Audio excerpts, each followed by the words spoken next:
የምትሞክረው ዛሬ ምን ተገኝቶ ነው ልታወራኝ የምትሞክረው? አብርሃም ከነሱ ጋር እነሱም ቢሆን የፈለጉትን ቃል የሚናገሩኝ በአንተ ምክንያት ነው። የትም አያውቁኝም። ፍቅርም የትም አታውቀኝም። ሩታም የትም አታውቀኝም እኮ አብርሃም። ስለዚህ ከአንተ ጋር ምንም የሚያገናኘኝ ነገር የለም። ሲጀመር ጨርሻለሁ። ከነሱ ጋር ከምትቆሚ ነው እኔ ላውራ ጨርሻለሁ። ከዛ ባለፈ ደግሞ ነገሮችን ቆም ብለህ አስብ። የሚወስንህን የሚያከብርህን የሚመጥንህን ሰው እስቲ በስትክክል ለመምረጥና ህይወትን ለመኖር ሞክር እስቲ አብርሃም። እስቲ ለምንድን ነው ሞኝ የምትሆነው? ለምንድን ነው እንደ ወንድ ልጅ አቋም ኖርክ የራስን ህይወት መምራት ማትችለው? ለምን ክፉ ደጉን ሰው እንኳን መለየት ለምን ይከብድሃል? አንተ የሚወድህን ሰው የሚያፈቅርህን ሰው አንገት ማስደፋት ነው ለአንተ ትክክል? እስቲ እንኳን አንድ ቀን እንኳን በስትክክል እኔ ልታገኘኝ አልቻልክም አይደል እንዴ? ፍቃድ ኖሮ ደስተኛ ሆነክ እኔ ላንቺ ብዙ ነገር አሳልፈናል ብለክ አንድ ቀን እንኳን ልታገኘኝ ፍቃደኛ ነበርክ? ምን እኔ ያልኩት ሊሆን ሊፈጸም ግድ ነበር ውዶችዬ። ተፈጸመ፣ ተሳካ። ዛሬ የደስታዬ ቀን ነው ማለት ነው።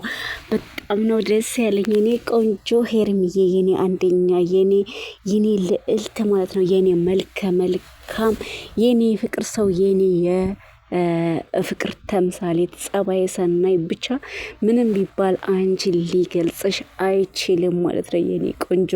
መጀመሪያም ብያችሁ ነበር። ምንድን ነበር ያልኳችሁ ካስታወሳችሁ? ዛሬም ነገ መቼም ከሄርሜላ ጋር እንደሚመለስ እርግጠኛ ነኝ። ሄርሚን እንደመልሶ እግሯ ላይ እንደሚወድቅ እርግጠኛ ነኝ። ጠብቁ ዝም ብላችሁ። ድራማውን ካጠናቀቀ በኋላ ወደ ሄርሚ ይመለሳል። ምክንያቱም ወንድ ልጅ የሚያፈቅረውን ማለት በክብሩ አይደራደርም፣ የሚያከብረውን እና ሆዱን ይወዳን ይባላል። እና አብርሃም ደግሞ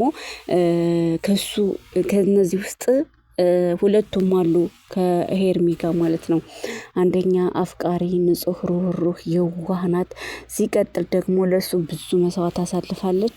ስለዚህ እሷን እንደሚመርጥ እኔ እርግጠኛ ነበርኩኝ ማለት ነው። የክፉ ሰው እንግዲህ የክፉ ሰው ጣር መቼም ክፉ ነው ሁልጊዜ ማለት ነው። እና እች ክፉ ማለት ነው እንግዲህ ከሄርሚን አጣልቼ የራሴ አድርገዋለሁኝ። እሱን ደግሞ ለማድረግ አንቺ ታስፈልጊኛለሽ፣ ይሄንን ዘዴ እንጠቀም በማለት ስንቶችን መልምላ ለክፋት ዳን ያልቀረ በጣም ብዙ ሰው ነው። በጣም ብዙ ሰው ሜሪ ያልቀረች ምን የቀረ ነገር የለም ማለት ነው። እንግዲህ ለክፋት እየመለመለች አስገባቻቸው። ሁሉም አንፈልግም ብለው ትተዋት ሲወጡ በስከ መጨረሻ ከተጠላቻት ፍቅር ስታንቋሻት ከነበረችው ባሌ የምትለውን ሰው ከነጠቀቻት ጋራ እንግዲህ ፒስ በመግጠም ለሷ ያደረገች መስሏት ማለት ነው። ለሷ ያደረገች መስሏት ሄርሚን ያጣላች መስሏት ከሄርሚን ጋር ታርቃለሁኝ በሚል ሙድ ሄርሚን ለመጉዳትና አብርሃምን የራሷ ለማድረግ ጣረች ማለት ነው። ተጣጣረች። የክፉ ሰው መቼም ሁሌ ክፉ ነው። ጭራሽ የበለጠ እንድርቅ ነው ያደረገችው ማለት ነው። አይገርማችሁ? ሰው ወንድ ልጅ ካልወደደሽ ካላፈቀረሽ በምንም ሂደት ውስጥ አብሮሽ ሊሆን አይችልም። በግድ በልጅ ብለሽው አስፈራርተሽው አብሮሽ ሊኖር አይችልም። ፍቅር ከሌለ እኛ ሴቶች ከወንድ ከተለየን በቃ ቶሎ አንቆርጥም፣ ይመለሳኔ ማለቱ ብዙ ነገር አለን ማለት ነው። ወንድ ልጅ ግን አንዴ ከቆረጠ ነው። ወንድ ልጅ ይሄዳል፣ ሄዶ ይመለሳል። በዚህ ምክንያት አመጣዋለሁ፣ በዚህ ምክንያት አሸንፈዋለሁ የሚባል ነገር የለም። ከቆረጠ አለቀልሽ ነው ማለት ነው። ስለዚህ አክላ እንደውም የኔ ያደርገዋለሁኝ ብላ ይሄን ሁሉ ዙሪያ ጥምጥም በመተት አለች፣ አልተሳካም። መተቱም ረከሰ። ሄደች ደግሞ አሁን በነ ሜሪም አልሆነም፣ በነ ዳኒም አልሆነም፣ ያልሄደችበት በነ ኤፍሬምም አልሆነም። ከዛ በፍቅር መጣች። በፍቅር መታም የመጨረሻ እንድትቆራረጥ አረገቻት ማለት ነው። ከዚህ በኋላ ዙሮ የሚያት አይመስለኝም እሱ ማለት ነው።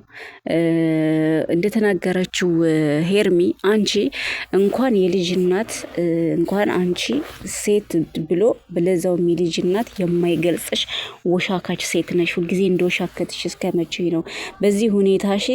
ማን ነው ሰው የሚያምነሽ? ሁልጊዜ እንደዋሸሽ፣ ሁልጊዜ ፌክ እንደሰራሽ፣ ሁልጊዜ ይሄ ሆነሽ። ስለዚህ አንቺ ምንድነሽ? ለምንድነው ይህን ማንነትሽን የማታስወግጁ? በዚህ ማንነትሽ እስከ መቼ ትቀጥያለሽ? አስመሳይና አስመሳይ ሰውነሽ። እኔ ማስመሰል አልወድም አይወድም። አንቺ ግን በጣም ማስመሰልን የተካንሽበት ነሽ። ስለዚህ ለምን ብላ በምጠይቃት ሰዓት ኧረ እባክሽ አንቺ ነሽ እንጂ አንቺ በማስመሰል አንደኛ አልነበርሽ፣ አንቺ ሰውን ለመጉዳት አንደኛ አልነበርሽ። አንቺ ማን ሆነሽ ነው? እስኪ መጀመሪያ ራስሽን ይዩና ራስሽን ምከሪው ማለት ጀመረ። ራሴን መመክረው ምንድን ነው? አንቺ የፈታሽውን አልፈልግህም እያልሽ በየቦታው እየዞርሽ ማለት ነው። በየቦታው እየዞርሽ እንትንን አውርድልኝ፣ ኒካዬን 80 አውርድልኝ እያልሽ በየቦታው እየተከተልሽ ስለ ፊርማ ስጨቀጭቀው የነበርሽ ሴት ከዛ በኋላ እኔ ምን ላርግልሽ? ህይወትሽ ከፈረሰ በኋላ ነው እኔ የገባሁት። አንቺ ላይ ገብቼ የፈጠርኩት ተጽዕኖ ምንም ነገር የለም። ራስሽን ቻይ። ይዛው ተተሻዋን የተውሽን ሰው ደግሞ እኔ አንስቼ ንጉስ አድርጌዋለሁ። አንቺ ስታጣጣ የነበረውን ሰው። ከዛ ውጭ ምንም ማቅልሽ ነገር አለ? ታቂኛለሽ? የምታቂ ነገር የለም። እኔ ግን ከልቤ ነገር ነበረ ይቅር ያልኩሽ። አንቺ ግን ከልብሽ አይደለም። መሰሪ ነሽ። ለካ አብርሃም አልፈርድበትም። ይሄ መሰሪነትሽን አይቶ ነው እንደዚህ ያዙምባሽን ስታፈሽና ስታለቅሽ እኮ እውነት መስሎ ነበር። እኔ ከኔ ላይ ስታለቅሽ የነበረው ያዙምባሽን ስትረጭብኝ የነበረው ውሸትሽን ነው። ይሄን እያየ እሱ እንዴት ይራራልሽ? አንቺ ማለት በጣም ክፉና ጨካኝ ሴት ነሽ እያለች እየተናገረቻት ይገኛል ማለት ነው። በስከ መጨረሻም አንገት ለአንገት አንገቷን አንቃት ነበረ። ይገባታል ማለት ነው። ውዶችዬ ሰብስክራይብ ላይክ እያደረጋችሁ አበረታቱኝ። አብራችሁኝ እስከ መጨረሻው እንደምትቆዩ ተስፋ አደርጋለሁ ማለት ነው። እባካችሁ የኔን ቪዲዮ ስታዩ ቪዲዮን ላይክና ሰብስክራይብ እያደረጋችሁ እያበረታታችሁኝ እኔ እንደዚህ እንቅልፌን አጥቼ የምሰራው እዘኑልኝ ማለት ነው። አስቡልኝ። ስለዚህ ለእናንተ ቪዲዮ ለማቅረብ የእንቅልፍ ሰዓቴን ተሻምቼ በእንቅልፍ ልቤ ነው እያዘበዘብኩኝ የምገኘው ማለት ነው። እና እንዳታልፉኝ ላይክ እያደረጋችሁ ሰብስክራይብ እያደረጋችሁ አበረታቱኝ እላለሁ። እና እንግዲህ ለእኔ ብቻ ትቀስሪብኝ። አንቺም 1 አመት ሙሉ ስትጫወችብኝ ይኖረሻል። እኔ የተጫወትኩብሽ በጣም ትንሹን ነው። አንቺ ተበቀለሽኛል። ከእርግዝናዬ ወልጄ እስክነሳ እንኳ ያልጠበቅሽ ሴት ነሽ። በጣም ብዙ ነገር አድርገሽኛል። አንቺ ካደረግሽኝ አንጻር እኔ ግን ትንሽ ነው ያደረግኩኝ። ምንም አላደረግኩብሽም። ታርቀን የለ እንዴ? እኔ ስታረቅሽ በሙሉ ንጹህ ልቤ ነበር። አንቺ ግን ይሄ መሰሪ የሆነ ቆሻሻ የሆነ ልብሽን መቼም አልጣልሽውም። ለምንድን በቀል ትያለሽ? ምንድን ነው በቀል? ምን እኔ እሱም ሆነ እኔ እኮ ቤተሰብሽ ነው። አባትሽን አልገደልንብሽም። ዝም ብለሽ አንቺ ሲጀመር ነገርና ነገር ከሲጀመር እስከ ሲጨረስ ድረስ በነገር የተሞላሽ ሴት ነሽ። አንቺ ማለት እኔ ምን ብዬ እንደምገልጽሽ አላቅም። በጣም የምታስጠይና የምትቀፊ ሰው ነሽ ብላ ስትነግራት እንግዲህ ተናንቀዋን ሄርሚ አንቃታለች ማለት ነው። ደግና ያደረገቻት የኔ ቆንጆ መሆንም አለበት። አብርሃም መልሶ ከእግርሽ እንዲወርቅ እንደውም ረዳችሽ።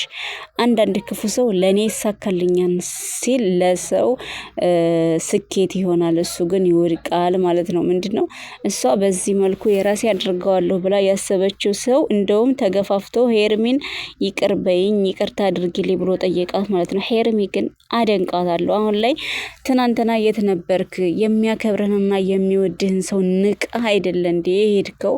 አሁን እሷ አልፈልግም በምትል ሰዓት ወደ እኔ የምትመጣው ለእኔ 1 ቀን እንኳ አልሰጠኸኝም። ስደውልልህ በስትክክል እንኳ ልታዋራኝ አልፈቀድክም ነበረ። የተፈጠሩ ነገሮችን ታውቃለህ። እኔ ስቃይን መከራዬን ሳይከርም ጭራሽ አንተ ወንጀል ልትወነጅለኝና እንዲሁም ሌላ ነገር ነበር እያሰብክ የነበረው። በስትክክል እንኳ 1 ቀን ጠርቼህ ስልክ አንስተህ ወይም አንተ ደግሞ ደውለህ በስትክክል ያወራህ ነገር አንድ ነገር የለም። ዛሬ ምን ተገኝቶ ጠራህ ብላ አውዘራ ብላለች ማለት ነው። አያቸው ያኔ ትግስት ሽንፈት፣ ትግስት ጅልነት፣ ትግስት በቃ ብዙ ነገር አድርጋችሁ ለምታስቡ ሰዎች ማለት ነው። ትግስትም ያልቃል። ትግስት ሞኝነት አይደለም። እሷ ሞኝ ወይም ጅሎን አይደለም። በትግስት ሲሄድ ልጁን አይቶ ሲመጣ እንዳልኩ ሲላት በትግስት የምጠብቀው ፍቅር ስለሆነ ነው እንጂ ሄርሚ ጅል ወይም ሞኝ ሆነ አይደለም ማለት ነው። ለምን አትሉም? ፍቅር መተሳሰብን፣ ትግስትን እንዲሁም ደግሞ ፍቅር በቃ የዋህነትን ገራጋ አይቶ እንዳላዩ ማለፍን ስለሚፈልግ በብልሃት ነው የያዘችው ማለት ነው። እየመጣ እንደዛ ሲያረግ ሲሄድ ሳታውቅ ቀርታ አይደለም ውዶች፣ እያወቀች ግን ለፍቅር ዝቅ ብላ ነው ማለት ነው። እንደ ሩታ ፍቅርን እንደ ፍቅርነቱ እንደ ባልነቱ ዝቅ አድርጌ አላየውም ወይ ደግሞ እሱን እንደ ባሌ ነውና እንደ ባልነቱ ንጉስ አድርጌ ይዘዋለሁ ብትል እኮ እስካሁን አብሯት ነበር የሚሆነው። ዝም ብላ በየሄደችበት ታጮለዋለች፣ በየሄደችበት እንደፈለገች ታወራለች፣ እንደፈለገች ነው የምትዘለው። በሱ ምክንያት ነው አሁን እንደገና ልመና ቅለሳ የገባችው ማለት ነው። እንድተዋት ያደረገችው እሷ ራሷ ናት። ሄርሚ ግን በጣም ጎበዝ ስለሆነች አያያዙን ችላበት ነበር። ነገር ግን ወንዶች አህያ ናቸው ማለት ነው። ወንዶች በጣም አህያ ናቸው። አንዳንዴ ዝቅ ብላችሁ ስትወዷቸውና ስታፈቅሯቸው እናንተን እንደ እናት ወይም ደግሞ እንደ እህት በማየት ሚስት ፍለጋ ወደ ውጭ ይወጣሉ ማለት ነው። ስለዚህ ለወንድ ልጅ እወድሃለሁ ወይም አፈቅርሃለሁ ብላችሁ ሰፍ ብላችሁ ውስጣችሁን አትስጡ። የታባቱ ብትወዱት ራሱ በውስጣችሁ ያዙ። በውስጣችሁ ይዛችሁ ለሱ እንደምትወዱትና እንደምታፈቅሩት አትናገሩ። እኛ ሴቶች እወድሻለሁ አፈቅርሻለሁ ሲለን የበለጠ እያፈቀርነውና ምናችንንም በቃ በአይናችን ራሱ እያየን አይናችንን አናምንም የምንልበት አጋጣሚ ነው የሚፈጠረው። ከመውደዳችንና ከማፍቀራችን የተነሳ ሲያረግ ያየነውን ነገር እንኳን በአይናችን አይተን አይናችንን እንዳላየ አድርገን እንክደዋለን ማለት ነው። ለምን አንዴ እንታወራለን። በቃ ስናፈቅር እንታወራለን። ምንም ቢጥፋት ብናይበት ምንም ቢያደርግ እንዳላረገ ቆጥረን ነው አብረነው የምንኖርበት አጋጣሚ ይፈጠራል። አፍቃሪ ስለሆነ ማለት ነው። ወንዶች ግን ውሻ ናቸው። ካገኙት ላይ ያርፋሉ እንደ ዝንብ። ከዛ ካገኙት ይላመዳሉና ይኖራሉ። የኛ ጸባይ የሴቶች ጸባይ ያ አይደለም። አንድ ከወደድን አንድ ነው በቃ። እና ሄርሚ ላይ የሚያየሁት እሱን ነው። አንድ እሱን ወዳለች በቃ። እንግዲህ ስንት መስዋዕት ስንት እየተባለች ኖራለች። ግን የተገፋ ሰው መጨረሻው ምን ይሆናል?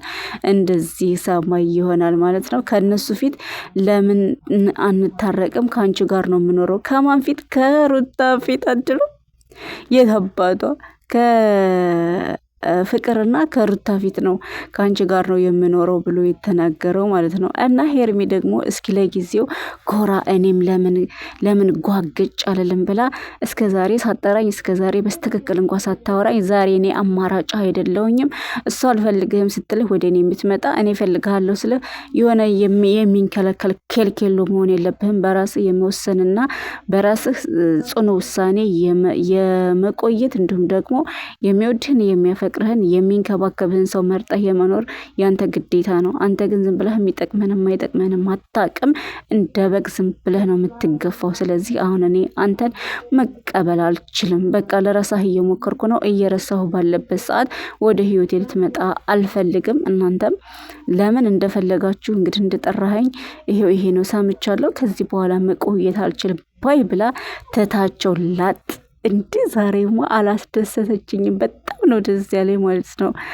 የኔ ውድ የኔ እንቁ፣ እኔ እኮ አንቺን በመደገፌ በጣም ደስተኛ ነኝ። መጀመሪያ እንደመጣሽ በርግጥ ስነቅፍሽ ነበር። በኋላ ላይ ግን ከምታደርጊያቸው አድራጎቶች ከአንቺ ብዙ ነገር ተምሬያለሁ። እኔ በቃ ለፍቅር ምን እንደሚያስፈልግ፣ ለትዳር ምን እንደሚያስፈልግ በቃ ሽንፈት ያኔ ትዕግስት ሽንፈት እንዳልሆነ የዋህነትና ደግሞ እንደዚህ ንጹህ አፍቃሪነት ጅልነትም እንዳልሆነ ብዙ ካንቺ ተምሬያለሁ ማለት ነው። ስለዚህ የኔ ምርጥ የኔ ንጹህ ማለት ነው። ይሄ ንጽህናሽ አሁንም መልሶ ከእግርሽ ጥሎት እንደገና ታገቢኛለሽ እንደሚጠይቅሽ እርግጠኛ ነኝ። አሁንም ያው ለጊዜው ላንገራግር ብለሽ ነው እንጂ ማለት ነው ሄርሚዬ፣ ጓገጭ ልበል ብለሽ ነው እንጂ እንደምትወጂው ይታወቃልና ይቅርታም እንደምታረጊለት እርግጠኛ ነኝ እኔ ማለት ነው 100%። አሁን ለነሱ ደራም አንቺ ለሩታ ደራ በተለይ ማለት ነው። አንቺን ለማለየት ይሄን ሁሉ እርቀት የምትሄደው ለራሷ ለማድረግ እስከሆነ ድረስ እሷን ማሳረር አለብሽ ሄርሚ፣ እመኚ ማለት ነው። ይቅርታውን ተቀብለሽ ከእንደገና ምርጥ ፍቅር እያሳለፍሽ አፈር ደሜ በቅናት ርርድብን ማድረግ አለብሽ። የታባቷ ያንቺን ውድቀት የፈለገ ሰው ያንቺን ውድቀት የሚጠባበቅ ሰው አንቺ እሱን ከታች ናት ሲልሽ ከላይ መገኘት አለብሽ ማለት ነው ሄርሚዬ። እሷ ያደረገችው ነገር አንዱም አይሰራም። አየሻ፣ አንቺ ተወዳጅና ተፈቃሪ እንደሆንሽ ማወቅ ያለብሽ እሷ ይሄን ያክል ነገር ስታደርግሽ አንቺ ምንም አላደረግሽም፣ ምንም ማለት ነው። እሷን ለመበቀልም እሷን በቃ ምንም የሞከርሽው ነገር የለም። ውስጥሽ ንጹህ ነው። ስትሰርብሽ ስታንጓጥሽ ምንም አትይም። አሁን ያን ሁሉ አልፈሽ ግን እሱ መልሶ የራስሽ እንዲሆን ፈጣሪ ይረዳሻል። ለምን የዋህነሽ። የዋህን ሰው የተወሰነ ጊዜ ሊጎዳ ይችላል። የተወሰነ ጊዜ የዋህነት አይጎዳም ማለት እኔ በጣም ብዙ ተጎድቼበታለሁ። የዋህነት በጣም ብዙ ነገር ይጎዳል፣ ግን መልሶ ይከፍላል። መልሶ ያ የዋህ ከሆናችሁ በቃ ወደኩ ዛሬ አለቀልኝ ብላችሁ እያላችሁ መጥቶ ከየትም ሳትሉ ፈጣሪ ያነሳችኋል። ለምን የልባችሁን ንጽህና የልባችሁን የዋህነትና ደግነት ስለሚያይ ፈጣሪ ይራራላችኋል ማለት ነው። እና አሁንም ከሄርሚ ብዙ ነገር ተማሩ። ከሩታ መስሪ ግን ማለት ነው ይቺ መሰሪ ከሷ እስኪ ክፉነት ምን እንደሚጠቅም ከሷም ተማሩ። በፍቅር ላይ ወይም ደግሞ በትዳር ላይ እልህኝነት፣ ቸልተኝነት፣ ምን አለብኝ ባይነት፣ የበላይነት ምን ያክል ለትዳር ተጽዕኖ እንዳለው ከሷም ተማሩ ማለት ነው። በሁለቱም ሳይድ ተማሩበት። የሚያስተምር ነው። በሁለቱም ሳይድ ያስተምራል። ስለዚህ አንዳንዴ ትዳር ላይ ዝም ብሎ ዘው ብሎ ተገባም አልተገባም ፍቅር የሚዘልቅበት አጋጣሚ በምንድነው? በትዕግስት ነው። በቃ ባሏ በጣም ኃይለኛ ከሆነ ሚስቱ ታመቀስቀስ ትችላለች። እሱ እሳት ሆኖ መጥቶ ከሆነ ሴት ልጅ በብልሃቷ ቅዝቅዝ ብሎ ውሃ እንዲሆን ማድረግ ትችላለች። ሴት ልጅ በተፈጥሮ ብልሃተኞች ነን ማለት ነው። ስለዚህ አሁን ሄርሚ በዚህ ብልሃቷ ተመልሶ እንዲመጣ በዝምታዋ አሸንፋ ተመልሶ እንዲለምናት አድርጋለች። ስለዚህ በጣም ብዙ ነገር ልንማርበት እንችላለን ማለት ነው። ሄርሚዬ የኔ አንደኛ እና አሁን እንደምንም ብለሽ ቶሎ ብለሽ አፋጥነሽ የራስሽ አድርገሽ አሰሪ። ጨሰ አቧራው ጨሰ አስብዬው እልሻለሁ ሄርሚ የኔ ቆንጆ ማለት ነው። የኔ እናት በእውነት እኔ ምን እንደምላላቅም ደስ ብሎኛል። ልጅሽ ደግሞ እንደወረደ የዛኔ ፌንት ስትበይ ነው የወረደው የሚለውን በቅርብ ነው የሰማሁት። ሌላ ልጅ ፈጣሪ ይወፍቅሽ እላለሁኝ። ሰብስክራይብ ላይክ እያደረጋችሁ እናንተም አበረታቱኝ። ከጎን የሆናችሁ አይዞሽ በርቺ በሉኝ ማለት ነው። ነባሮቹ እንደተለመደው ላይክ እያደረጋችሁ አዳዲሶችም ሰብስክራይብ በማድረግ ተባበሩኝ።